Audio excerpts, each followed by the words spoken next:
Hello hi good morning friends. मैंने जैसे promise किया था कि आज के वीडियो में आज की क्लास में ब्रांच अकाउंटिंग के मैं आपको क्वेश्चन आंसर्स कराऊंगा। तो सबसे पहले जो है हम लोग एक्सरसाइज के क्वेश्चन स्टार्ट कर रहे हैं और जितने भी प्रैक्टिकल क्वेश्चन हैं हम लोग सारे क्वेश्चन जो है डिस्कस करेंगे। क्वेश्चन नंबर 1 जो है उस पर मैं आ जाता हूँ, डेफिनेटली प्रैक्टिकल वाला। ये क्वेश्चन नंबर 1 कहता है goods worth ₹50,000 sent by head office but branch has receive till the closing date goods worth ₹40,000 only. तो भैया 50,000 के गुड्स हैं जो हेड ऑफिस ने भेजे और 40,000 के जो गुड्स हैं वो ब्रांच ने रिसीव करे। आपको जो है जर्नल एंट्री पास करनी है इन the books of HO and branch for the goods in transit. इससे एक बात तो सामने आ गई है कि ये जो है एक इंडिपेंडेंट ब्रांच का कॉन्सेप्ट है, जहाँ पर ब्रांच अपनी अकाउंटिंग अलग कर रही है और हेड ऑफिस अपनी अकाउंटिंग अलग कर रहा है। तो हेड ऑफिस ने जो है 50,000 की एंट्री पास कर ली होगी, ब्रांच को 40,000 रिसीव हुए तो ब्रांच ने 40,000 की एंट्री पास कर ली होगी। सो दैट मीन्स कि ब्रांच की बुक्स में जो है गुड्स इन ट्रांजिट रिकॉर्ड होने रह गए हैं। 10,000 के गुड्स एचओ ने तो रिकॉर्ड कर लिए पर ब्रांच ने रिकॉर्ड नहीं करे। तो ब्रांच अपनी बुक्स में जो है 10,000 के जो गुड्स हैं इसकी रिकॉर्डिंग कर लेगी, करेक्ट। और एचओ जो है वो ऑलरेडी 50,000 रुपये की जो गुड्स हैं उसे रिकॉर्ड कर चुका है, तो कोई इशू नहीं आएगा। क्वेश्चन नंबर 2 पूछा है Alps having head office in Mumbai as a branch in Nagpur, the branch at Nagpur is an independent branch maintaining separate books of accounts. On 31st March 2021, it was found that the goods dispatched by head office for 2 lakh was received by the branch only to the extent of 1.5 lakh. Head office ने 2 lakh rupees के goods भेजे, branch को सिर्फ 1.5 लाख के goods ही receive हुए, बाकी के goods जो है वो ट्रांजिट में है। What is the accounting entry which needs to be pass by the branch for recording the goods in transit in its books. देखिए ये फिर पहला वाला ही केस आ गया, क्वेश्चन नंबर 1 की तरह ही क्वेश्चन नंबर 2 आ गया, जिसमें एचओ ने भेजे तो एचओ ने तो अपनी बुक्स में रिकॉर्ड कर लिया होगा। क्या किया होगा उसने? Branch account debit to goods send to branch, correct. 2 lakh रुपए से ब्रांच ने क्या किया होगा? ब्रांच ने goods receive from HO 1.5 lakh to HO. ये एंट्री ऑलरेडी पास हो चुकी है। मुझे क्या करना है, ब्रांच की बुक्स में जो 50,000 रिकॉर्ड नहीं हुए, जिसे मैं गुड्स इन ट्रांजिट बोलता हूँ, 50,000 वो मैं रिकॉर्ड कर लूँगा to HO being goods in transit recorded. Goods in transit क्या है? एक तरह से एसेट ही है ना, गुड्स रिसीव होंगे, आएंगे गुड्स, एक तरह से एसेट ही है, तो ये यहाँ पर आ रहा है being goods in transit recorded. यहाँ तक की बात क्लियर है जी। चलिए भैया क्वेश्चन नंबर 3 करते हैं अब।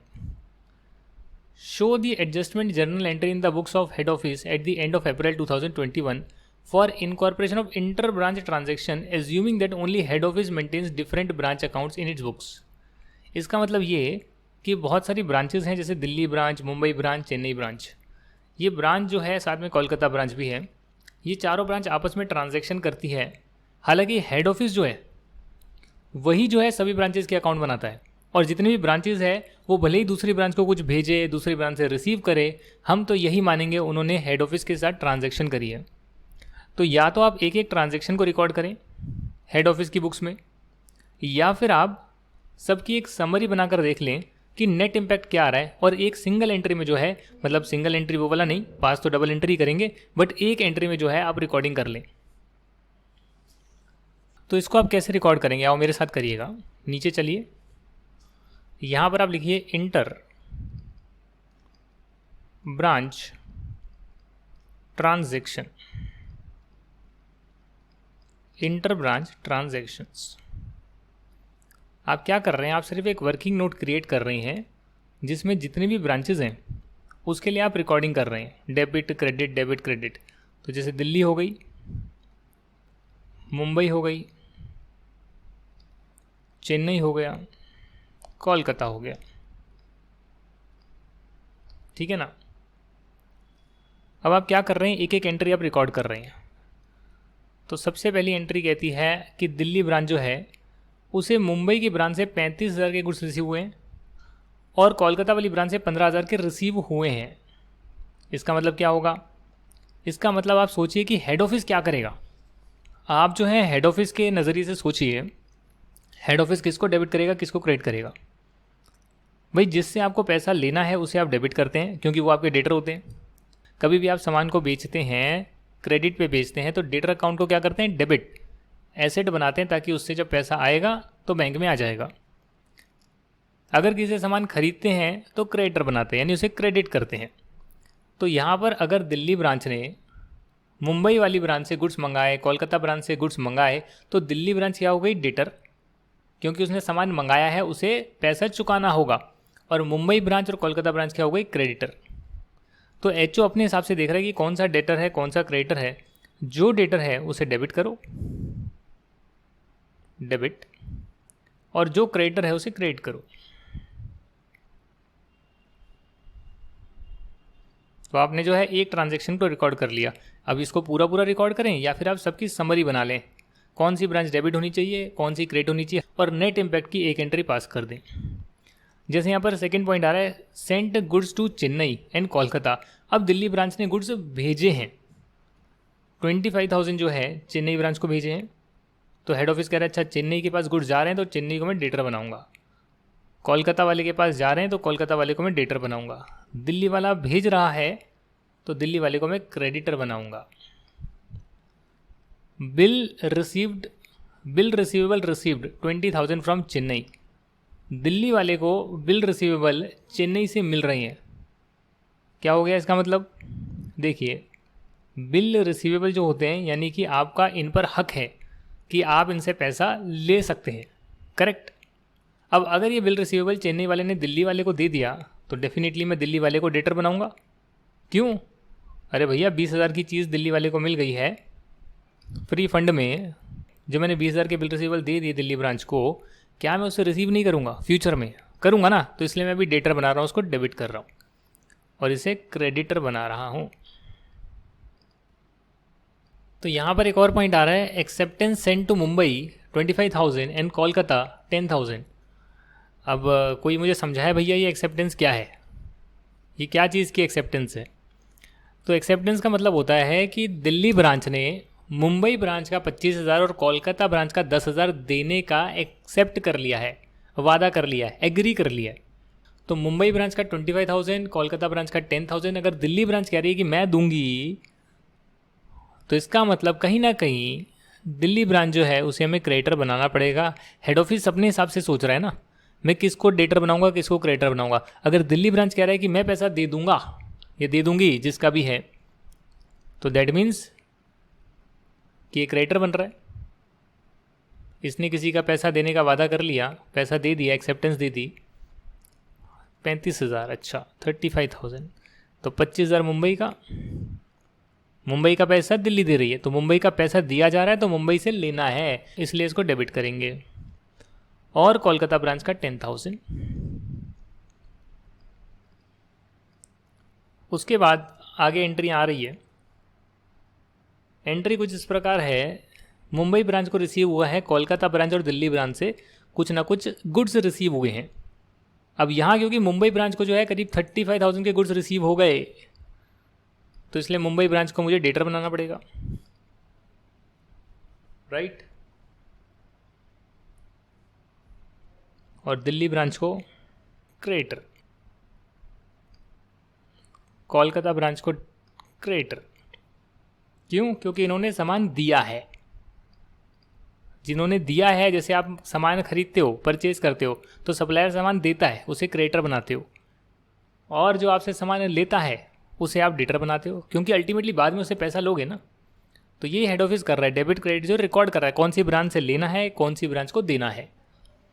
कैश जो है भेज दिया दिल्ली और कोलकाता, इसने भेजा, बहुत बढ़िया काम किया। कितने का भेजा? 22,000 रुपये का। 15,000, 7,000, 22,000 भेजा। अब चेन्नई ब्रांच का देखते हैं, रिसीव्ड गुड्स फ्रॉम कोलकाता, तो कोलकाता से रिसीव हो रहे हैं चेन्नई को। चेन्नई को अगर रिसीव हो रहे हैं तो उस केस में करीब करीब आप कह लीजिए 30,000 जो है डेबिट, और कोलकाता से हो रहे हैं credit. Acceptance and cash send to Kolkata, तो चेन्नई ब्रांच ने जो है कुछ एक्सेप्टेंस और कुछ कैश कोलकाता ब्रांच के नाम दे दिया है, 30,000 रुपीज़ का जो है दे दिया है। तो इसका मतलब चेन्नई ब्रांच को क्रेडिट करेंगे 30,000 से और कोलकाता ब्रांच को डेबिट करेंगे 30,000 से। सिमिलरली कोलकाता ब्रांच का ज़रा देखते हैं। कोलकाता ब्रांच ने 35,000 के गुड्स चेन्नई को दिए, तो देने वाला कौन है? कोलकाता ब्रांच है। 35,000 का देने वाला कोलकाता ब्रांच है, कोलकाता ब्रांच ने दिए क्रेडिट, चेन्नई को दिए, ये हमारा डेटर है डेबिट। कैश जो है चेन्नई ब्रांच को दे दिया, अगेन फिर क्रेडिट, देने वाला लेने वाला।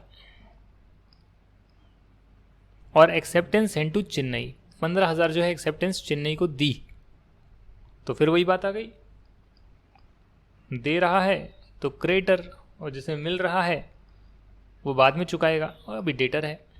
ठीक है sir, credit debit debit, credit debit credit, debit credit credit credit. क्या हो गया नेट में? नेट में जो है आएगा 58,000 क्रेडिट। काउंट करके देख लीजिए, मैं कहाँ से देख कर लिख रहा हूँ, यह आएगा करीब 70,000 डेबिट। मैंने निकाल लिया है सर, मैंने निकाल लिया है। 25,000 में साथ साथ में कैलकुलेशन भी कर रहा हूँ। 25,000 20,000 क्रेडिट, फिर debit credit debit debit debit. Similarly ये देख सकते हो 35,000 क्रेडिट है, 35,000 डेबिट है, कैंसिल हो गया। 25,000 22,000 डेबिट क्रेडिट, तो 3,000 नेट में क्या आ रहा है? डेबिट आ रहा है। और ये 15,000 एक तरह से आपका क्रेडिट बैलेंस आ रहा है, 20,000 एंड 15,000, राइट। तो आप क्या कर सकते थे? आपके पास ऑप्शन था, हर एक एंट्री जो हो रही है वो एचओ अपनी बुक में पास कर रहा है। हमें तो एचओ की बुक में पास कर रहे हैं ना भैया। दिल्ली ब्रांच ने तो रिकॉर्ड कर लिया होगा, मुंबई ने अपना, चेन्नई ने अपना, कोलकाता ने अपना किया होगा, एक ब्रांच से दूसरी ब्रांच में भेज रहे हैं, बट एचओ को किया है ऐसा मानकर वो अपने आप रिकॉर्ड कर रहे थे। हम देख रहे हैं एचओ कैसे रिकॉर्ड करेगा इंटर ब्रांच ट्रांजेक्शन को अपनी बुक्स में। तो एक तो हर एंट्री को रिकॉर्ड कर ले, एक सब एंट्री का देख ले भैया, क्या किसको डेबिट करना है, किसको क्रेडिट करना है, और नट शेल में जिस ब्रांच को डेबिट करना है उसे डेबिट, जिसे क्रेडिट करना है उसे क्रेडिट करके ख़त्म करो। जैसे कि मुंबई ब्रांच को डेबिट करना है, कितने से भैया? 3,000 से डेबिट करना है। और चेन्नई ब्रांच है तो चेन्नई ब्रांच को कितने से करना है? 70,000 से डेबिट करना है। टू दिल्ली ब्रांच है तो दिल्ली ब्रांच है 15,000, कोलकाता 58,000। तो ये क्या करा? एक एंट्री में सारी एंट्रियां रिकॉर्ड कर ली। Being adjustment entry pass by head office for inter branch transaction for the month of, जो भी मंथ है। तो ये चीज़ मैं आपको समझाने की कोशिश कर रहा था पिछले वाले में, नहीं समझ में आई तो पूरा का पूरा क्वेश्चन भी करवा दिया है। अब यहाँ जो है question number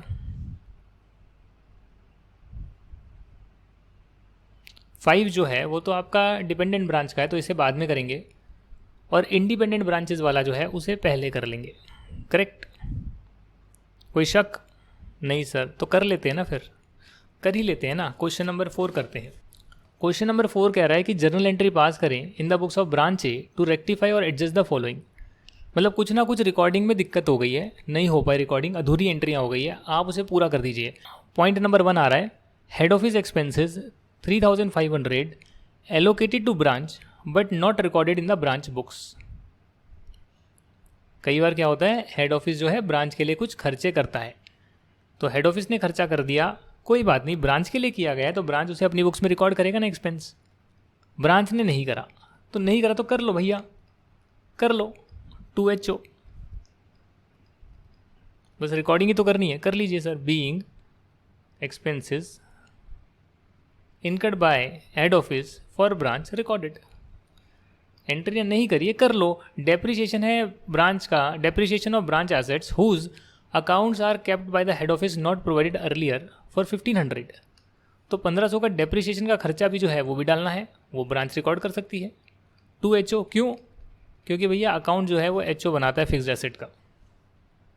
being depreciation recorded, branch paid 2000 as salary to HO inspector but the amount paid has been debited by the branch to salaries account. तो भैया एचओ के इंस्पेक्टर की जो सैलरी है वो ब्रांच ने 2000 दे दी है, ये कुछ ना कुछ गलत हो गया है, ये आपको नहीं करना चाहिए था। सैलरी अकाउंट में जो आपने डाला है, डेबिट करा है सैलरी अकाउंट को, अब सैलरी अकाउंट को आप क्रेडिट कर लीजिए, 2000 रुपीज़ से क्रेडिट कर लीजिए और एचओ अकाउंट को डेबिट कर लीजिए। आपने क्या एंट्री पास कर दी थी सर? आपने पास कर दी थी salary account debit to bank. तो आपने 2000 का खर्चा करा तो बैंक अकाउंट से पैसे गए, सैलरी अकाउंट डेबिट हो गया, जबकि ये क्या था? एचओ का खर्चा था। यहाँ क्या आना था? एचओ आना चाहिए था। नहीं करा, रेक्टिफाई कर लो सर, सैलरी अकाउंट में 2000 ज़्यादा है, उसको पहले क्रेडिट कर लो और एचओ को डेबिट कर लो, क्योंकि एचओ का खर्चा आपने दे दिया ना, इसलिए एचओ को डेटर बनाओ, डेबिट करो। A remittance of 15,000, HO collected 10,000 directly from a customer on behalf of the branch, but no intimation to this effect has been received by the branch. HO ने 10,000 जो है ब्रांच के customer को receive कर लिया, यानी branch के जो डेटर थे वो 10,000 से एक्चुअली में कम हो चुके हैं, और रिसीव किसने कर लिया? HO ने। अगर हम रिसीव करते तो क्या होता? Bank account. HO ने रिसीव कर लिया तो HO डाल दीजिए, राइट। एचओ को डेटर बना, भैया एचओ से पैसा लेंगे हम, हमारे डेटर तो चले गए बट एचओ अकाउंट में डाल दिया, एचओ से पैसा लेंगे हम, कुछ लेंगे कुछ देंगे, नेट बैलेंस आ रहा होगा। Remittance of 15,000 sent by the branch has not yet been receive by the head office. Remittance of 15,000 sent by the branch has not yet been receive by the head office. भैया क्या करोगे इसका आप? आपने 15,000 head office को भेज दिए, आपने एंट्री पास कर ली होगी, हेड ऑफिस को रिसीव नहीं हुए, तो इसमें आपकी क्या गलती है? No entry. समझे आप? आपने कुछ भेजा सामान, उसकी एंट्री आपने कर दी होगी, हेड ऑफिस को रिसीव नहीं हुआ ये गिवन है, तो उसका हम क्या करें? तो उसमें तो हेड ऑफिस पास करेगा ना सर।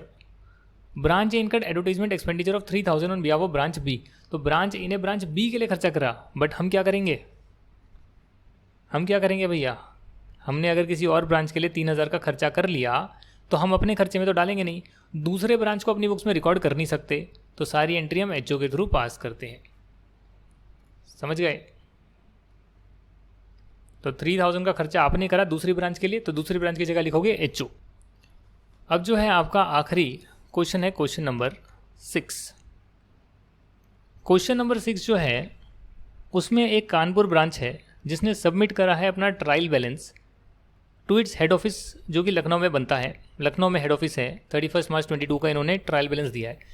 कुछ फर्नीचर इक्विपमेंट आ रहे हैं, कुछ डेप्रिसिएशन चार्ज किया हुआ है। Point to be noted, depreciation की एंट्री पास कर दी है, इसका मतलब फर्नीचर जो है वो आपका नेट अमाउंट पर आ रहा होगा। अगर प्रोविजन फॉर डेप्रिसिएशन का अकाउंट नहीं गिवन है तो that means furniture and equipment net amount पर आ रहा होगा। सैलरी है, रेंट है, एडवर्टीजमेंट खर्चा है, टेलीफोन पोस्टेज है, सेंडरी ऑफिस एक्सपेंसेस हैं, ओपनिंग स्टॉक है, goods received from head office है, डेटर्स हैं, cash at bank in hand है, कैरेज इनवर्ड है। ये आपके हो गए सारे डेबिट बैलेंस। फिर कुछ क्रेडिट बैलेंस है, आउटस्टैंडिंग एक्सपेंस का, goods return to head office, sales and head office का बैलेंस आ रहा है। तो ये ब्रांच की बुक्स में जो है सारी की सारी जो है ट्रायल बैलेंस गिवन है आपको। जो क्लोजिंग स्टॉक है दोस्तों वो ट्रायल बैलेंस में नहीं आता। तो क्लोजिंग स्टॉक के दो इम्पैक्ट जाते हैं, एक पीएनएल में यहाँ जाता है, दूसरा बैलेंस शीट में यहाँ जाता है। पीएनएल में यहाँ जाएगा सेल्स, नीचे क्लोजिंग स्टॉक, और बैलेंस शीट में कहाँ जाएगा? इन्वेंट्री, डेटर, स्टॉक उसमें जाएगा, इन्वेंट्री में जाएगा। ऑन 29 मार्च 22 हेड ऑफिस ने कुछ डिस्पैच करे थे गुड्स कॉस्टिंग ₹10 लाख अपनी ब्रांच को दिए, पर ब्रांच ने रिसीव करे उसको 1 अप्रैल को। दैट मीन्स कि 31 मार्च को ब्रांच ने रिसीव ही नहीं करे, तो रिकॉर्डिंग हुई नहीं, पर हेड ऑफिस भेज चुका था, तो इसे अपनी बुक्स में पास कर लीजिए सर। हेड ऑफिस अपनी बुक्स में रिकॉर्ड कर चुका है तो आप भी पास कर लीजिए, या तो दोनों अपनी बुक से हटाएं या दोनों पास करें, तभी तो मैच होगा। The figure of goods receive from head office does not include these goods. Okay, तो यहाँ लिखा है ना goods received from head office, ऊपर डाला होगा कहीं ना कहीं goods receive from head office, उसमें ये 10 लाख नहीं आ रहे जो हेड ऑफिस ने भेजे और ब्रांच के पास पहुँचे नहीं, 1 अप्रैल को पहुँचे, तो वो एडिशनल इन्फॉर्मेशन में गिवन है, रिकॉर्ड कर लेना। Head office has charge the branch 1 lakh rupees for centralise services for which branch has not pass the entry. HO ने कुछ खर्चा जो है ब्रांच के बिहाफ पर करा, ब्रांच को चार्ज करना चाहता है, तो ब्रांच जो है उसको भी रिकॉर्ड करना रह गया है, तो इसे भी रिकॉर्ड कर लीजिए। आपको जर्नल एंट्री पास करनी है ब्रांच की बुक्स में, ताकि सारी की सारी जो एडजस्टमेंट एंट्रीज़ हैं जो रह गई है, जो पास होनी चाहिए थी ब्रांच के अकाउंट्स में, वो भी पास हो जाए। तो आप कैसे पास करेंगे मुझे बताइए आप। देखिए सबसे पहले जो है गुड्स इन ट्रांजिट है, तो गुड्स इन ट्रांजिट जो है 10 लाख रुपए के हैं, उसे आप रिकॉर्ड करेंगे। Being goods dispatched by HO but not received by branch. Right, now recorded. Book से देख लेना, बुक में भी दे रखा है, हम सिर्फ एंट्री रिकॉर्ड कर रहे हैं। और दूसरा जो है कुछ खर्चे हैं, कुछ 1 लाख रुपए के खर्चे हैं सर, वो जो है हेड ऑफिस ने चार्ज करे, हमने रिकॉर्ड नहीं करे, अब कर लिए। Being amount charge by HO for centralised services, तो आपने इसे भी रिकॉर्ड कर लिया। तो अगर आप ट्रायल बैलेंस देखेंगे तो ट्रायल बैलेंस में कुछ ना कुछ इम्पैक्ट आया होगा। HO का अकाउंट जो है वो 11 लाख से बढ़ गया होगा, क्रेडिट बैलेंस आ रहा है तो प्लस 11 लाख कर दीजिए, तो अब 91 लाख होगा नया ट्रायल बैलेंस में HO का बैलेंस। दूसरा गुड्स इन ट्रांजिट जो है वो आपके 10 लाख से बढ़ जाएंगे, मतलब गुड्स रिसीव फ्रॉम HO है, उसके साथ गुड्स इन ट्रांजिट 10 लाख के और आएंगे। और जो खर्चे आ रहे हैं यहाँ पर, कुछ एक्सपेंस यहाँ पर और डाल देना 1 लाख का, तो डेबिट में 11 लाख बढ़ गया, क्रेडिट में 11 लाख बढ़ गया, HO का बैलेंस अब 91 लाख हो गया। तो ये चेंजेस जो है आपने करे हैं, debit balance, credit balance, debit balance, credit balance, ये आपने सारी की सारी जो है रिकॉर्डिंग करी है। तो यहाँ तक की बात क्लियर है सर। पहला काम हमने कर लिया। दूसरा कह रहे हैं ये आपको फाइनल अकाउंट्स बनाने हैं ब्रांच के, इंक्लूडिंग बैलेंस शीट। तो अगर ब्रांच के अकाउंट्स बनाना चाहते हो तो उसमें क्या करना पड़ेगा, ब्रांच का ट्रायल बैलेंस तो चलो दे दिया है, आप P&L बनाइए। तो P&L के लिए ये P&L में आएगा जी, नहीं आएगा। डेप्रिसिएशन आएगा जी, हाँ आएगा। एक एक लाइन आइटम में एक एक डाल दो भैया। डेप्रिसिएशन। सैलरी आएगा जी, हाँ आएगा, 25 लाख सैलरी। तो ऊपर जगह छोड़ दिए सेल्स के लिए, अंदाजे में छोड़ दिए। अब एक एक लाइन आइटम कवर करूँगा तो कुछ छूटेगा नहीं। रेंट है 10 लाख का, एडवर्टाइजिंग है 6 लाख का,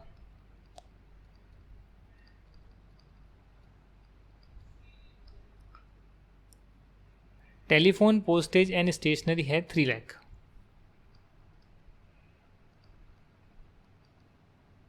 टेलीफोन पोस्टेज है 3 लाख। अच्छा ये एक और भी तो एक्सपेंस है, ये IT वाला 1 लाख का, वो भी डाल दो भैया। ये कुछ एक्सपेंस एलोकेट करे हैं, वो भी डाल दो। हमने रिकॉर्ड कर लिया ना, एंट्री पास करी तो ट्रायल बैलेंस में अपडेट हो गया। सिस्टम में ऑटोमेटिक होता है, यहाँ में करके दिखाना पड़ रहा है। ऑफिस एक्सपेंस भी है कुछ 1 लाख की,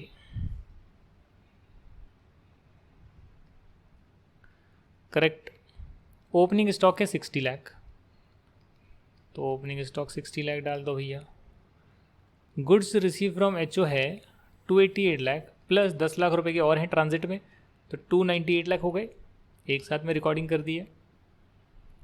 डेटर यहाँ नहीं आएगा, यहाँ नहीं आएगा, कैरेज इनवर्ट ज़रूर आएगा, तो कैरेज इनवर्ट जो है वो आप डाल दीजिए, कितना है 7 लाख रुपए। इसके बाद जो है क्रेडिट बैलेंस में आउटस्टैंडिंग एक्सपेंस है, गुड्स रिटर्न टू HO है, तो गुड्स रिटर्न जो है आप यहाँ से माइनस कर सकते हैं या यहाँ भी डाल सकते हैं, गुड्स रिटर्न्ड।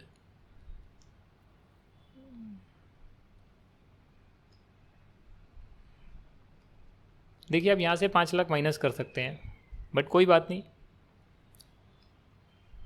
कोई बात नहीं। सेल्स है 360 लाख, ठीक है ना, मैंने बता दिया, यहाँ से माइनस कर दीजिएगा। गुड्स टोटल इतने आए, 5 लाख के कम आए, मैंने उसे क्रेडिट साइड लिख दिया माइनस करने की बजाय। तो इस हिसाब से आपका GP क्या आएगा। अच्छा GP छोड़िए, पहले क्लोजिंग स्टॉक तो डालिए, भूल ही गए आप, क्लोजिंग स्टॉक भी है यहाँ पर 62 लाख का। तो आपका GP क्या आएगा, GP आ जाएगा 72 लाख। तो यहाँ GP 72 लाख का कैरी करें, और 25 lakh, depreciation, then rent, advertising 3 lakh, 1 lakh सारा करके नेट प्रॉफिट जो है वो आ जाएगा आपका 24 लाख रुपए का। कैलकुलेट कर लेना चाहे तो कोई दिक्कत नहीं है। तो ये आपका P&L तैयार हो गया ब्रांच का। अब बारी है बैलेंस शीट की। तो बैलेंस शीट में जो क्लोजिंग स्टॉक है वो तो 62 लाख का है, आपको पता है, और जो P&L का बैलेंस आया है वो 24 लाख रुपए का भी आया है, वो भी हमने यहाँ से देखा है, राइट। क्लोजिंग स्टॉक का एडिशनल इन्फॉर्मेशन में था तो 2 इम्पैक्ट गए, एक यहाँ इम्पैक्ट गया और दूसरा यहाँ पर इम्पैक्ट गया। और P&L तो जो बैलेंस आया वो तो आगे कैरी हो गई, रिजर्व एंड सरप्लस में कैरी हो रहा है। अब यहाँ पर आप देखिएगा कि फर्नीचर फिक्चर जो है, फर्नीचर इक्विपमेंट जो है वो 18 लाख रुपए के आ रहे हैं, फर्नीचर 18 लाख रुपीज़ के आ रहे हैं, तो आप 18 लाख लिख दीजिए, कोई दिक्कत नहीं है। उसके बाद यहाँ पर और कुछ नहीं है, डेटर है 20 लाख के, तो डेटर लिख दीजिए 20 लाख, डेटर आ गया 20 लाख। कैश है, कैश एंड बैंक है 8 लाख, तो कैश एंड बैंक लिख दीजिए 8 लाख। फिर यहाँ पर आपके आ रहे हैं गुड्स रिटर्न्ड टू HO, तो चलो छोड़ो, आउटस्टैंडिंग एक्सपेंस है 3 लाख, तो आउटस्टैंडिंग एक्सपेंस यानी जो पैसा अभी देना बाकी है कितना है 3 लाख। HO का बैलेंस भी है 91 लाख। ठीक है सर। वैसे मैं आपको एक बात और बता देता हूँ कि अल्टीमेटली जो ब्रांच का प्रॉफिट होता है वो एंड में तो HO को ही ट्रांसफ़र होता है। अगर ये बात आपको नहीं पता है तो जब हम HO का बैलेंस दिखाएं 91 लाख, तो उसी के साथ जो है आप P&L भी दिखा दें, तो टोटल आ जाएगा, ये देखिए इतना बैलेंस जो है। अल्टीमेटली तो HO को इतना देना ही है, और जो ब्रांच ने प्रॉफिट कमाए वो भी हेड ऑफिस को तो जाना ही है, करेक्ट। तो 18 लाख, 62 लाख, और गुड्स इन ट्रांजिट, तो goods in transit closing stock के साथ आएगा। यहाँ पर एक छोटी सी करेक्शन कर लीजिएगा, ये जो आपके यहाँ पर 10 लाख रुपए ऐड करे हैं हमने, तो 10 लाख की एंट्री तो आपने पास कर ली, हेड ऑफिस अकाउंट में डाल दिया, गुड्स इन ट्रांजिट में डाल दिया, पर अल्टीमेटली तो ये goods in transit closing stock में पड़े हुए हैं, अल्टीमेटली तो ये goods in transit closing stock में ही पड़े हुए हैं। तो यहाँ पर जो है करीब करीब यहाँ 10 लाख और ऐड कर दीजिए, तो ये 72 लाख बनेगा। कैलकुलेशन एक बार कर देखिए, 72, 5 और 365, उसमें से 60 माइनस करिए, 298, 7 माइनस करिए, तो कितना आएगा ज़रा चेक करते हैं कैलकुलेटर ओपन करके।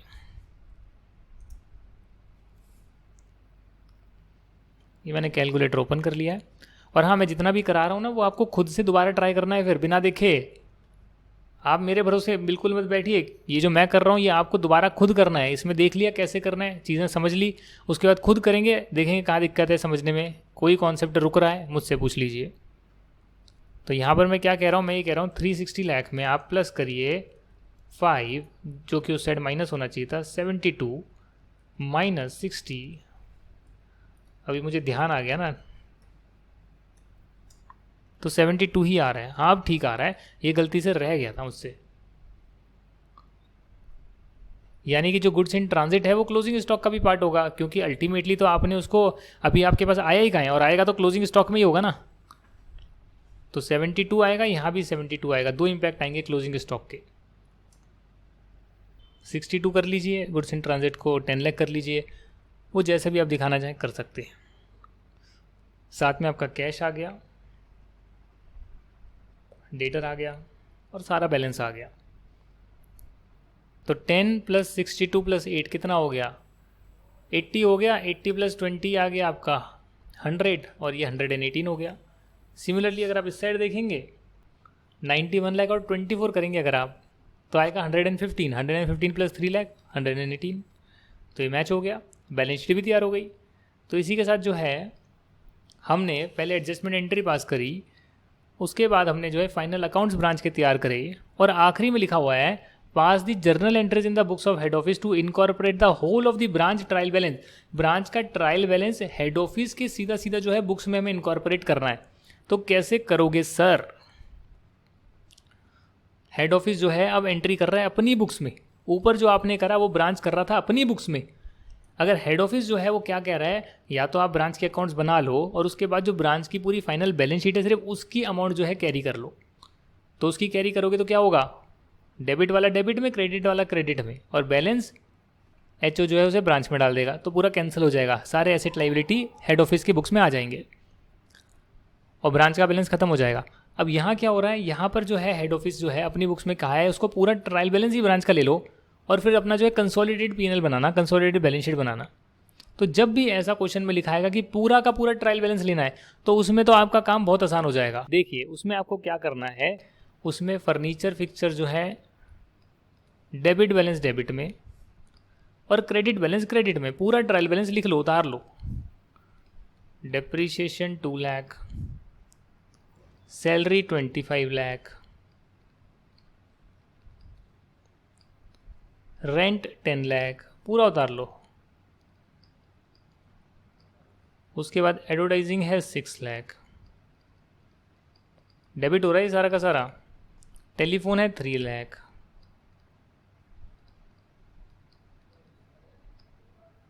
सैंडरी ऑफिस एक्सपेंस है 1 लाख,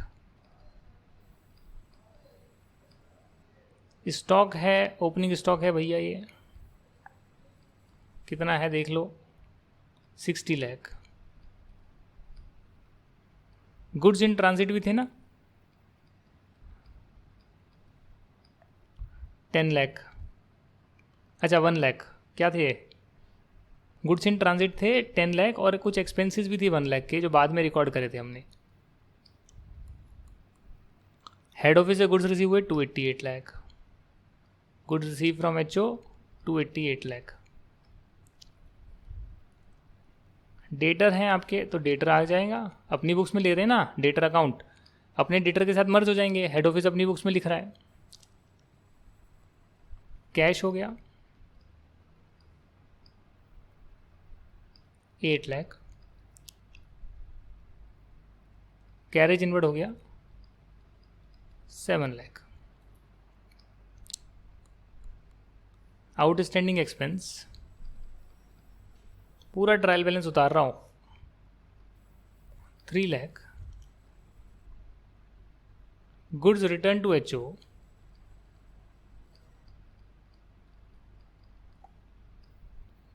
5 लाख, सेल्स 360 लैक्स और एंड में एचओ का बैलेंस हो गया होगा 91 लाख। तो एचओ की बुक्स में ब्रांच का बैलेंस हो गया होगा 91 लाख।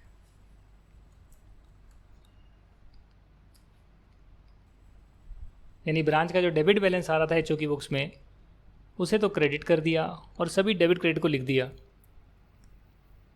तो ये जो है एचओ ने अपनी बुक्स में सारी जो है एंट्रियाँ उतार ली, पूरा का पूरा ट्रायल बैलेंस उतार लिया, डेबिट का डेबिट, क्रेडिट का क्रेडिट, बैलेंस जो है ब्रांच में डाल दिया। तो ब्रांच का बैलेंस 91 लाख आ रहा होगा। कैसे पता सर आपको? अरे जब ब्रांच की बुक्स में एचओ का बैलेंस 91 लाख हो रखा है एडजस्टमेंट एंट्री डालने के बाद, तो हेड ऑफिस की बुक्स में भी तो ब्रांच का बैलेंस 91 लाख आ रहा होगा। तो वो जो यहाँ पर ब्रांच आ रहा था ना 91 लाख का एचओ की बुक्स में, वो ब्रांच का डेबिट का जब क्रेडिट हुआ तो ब्रांच तो हट गया और उसके बदले जो उसके सारे खर्चे हैं, जो उसके सारे एसेट हैं, जो उसकी लाइबिलिटी हैं, जो सारी इनकम है, वो सारी की सारी आ गई, जिसका नेट इम्पैक्ट 91 लाख ही आ रहा था। तो ये क्या हो गया, पूरा का पूरा बैलेंस आपने इनकॉर्पोरेट कर लिया, डेबिट और क्रेडिट। आपकी बुक में जो है उसमें थोड़ा सा अलग तरीके से किया हुआ है, बट आप उसमें कन्फ्यूज़ बिल्कुल भी ना हो, जैसे हमने करा है वैसे ही करना है। इसमें जो इकट्ठे अमाउंट डाली हुई है, बट अल्टीमेटली देखोगे तो डेबिट का डेबिट हो रहा है, क्रेडिट का क्रेडिट हो रहा है इंडिविजुअली। हाँ, एक बात आपकी रह गई, क्लोजिंग स्टॉक की एंट्री नहीं डाली, तो क्लोजिंग स्टॉक जो है वो क्रेडिट भी होगा और ब्रांच स्टॉक जो है वो डेबिट भी होगा। तो क्लोजिंग स्टॉक भी यहाँ पर डबल एंट्री आएगी ना सर, क्लोजिंग स्टॉक की भी, क्लोजिंग स्टॉक की डबल एंट्री आएगी क्योंकि वो एडिशनल इन्फॉर्मेशन में गिवन है और ट्रायल बैलेंस का पार्ट ही नहीं है। तो अगर उसको भी लोगे क्लोजिंग स्टॉक को, तो एक तो क्लोजिंग स्टॉक आएगा आपका यहाँ पर, राइट, एक तो क्लोजिंग स्टॉक आपका यहाँ आएगा और दूसरा जो क्लोजिंग स्टॉक है वो आपका पीएनएल में गया था तो वो यहाँ डाल सकते हो आप। ये तो आपका ब्रांच स्टॉक आ गया एसेट में और ये पीएनएल का क्लोजिंग स्टॉक आ गया, तो बैलेंस मैच कर गया, इसका डबल इम्पैक्ट डाल दिया। तो जितनी भी एंट्रियाँ हुई है डेबिट का डेबिट, क्रेडिट का क्रेडिट में डालना है और कुछ नहीं करना। इसको बोलते हैं ट्रायल बैलेंस को इनकॉर्पोरेट कर लेना। और अगर ट्रायल बैलेंस इनकॉर्पोरेट करना नहीं होता, सिर्फ कंसोलिडेट आपको पीएनएल बनाना होता, बैलेंस शीट बनानी होती, तो उसका फिर काम झाम अलग था, उसमें जो ऑलरेडी बनाया हुआ है ब्रांच ने उसको मर्ज करके हम दिखा देते हैं हेड ऑफिस के साथ, जो ब्रांच ने बैलेंस शीट बनाई है उसे मर्ज करके दिखाते हैं हेड ऑफिस के साथ। जितना भी कराया है उसे रिवाइज करें।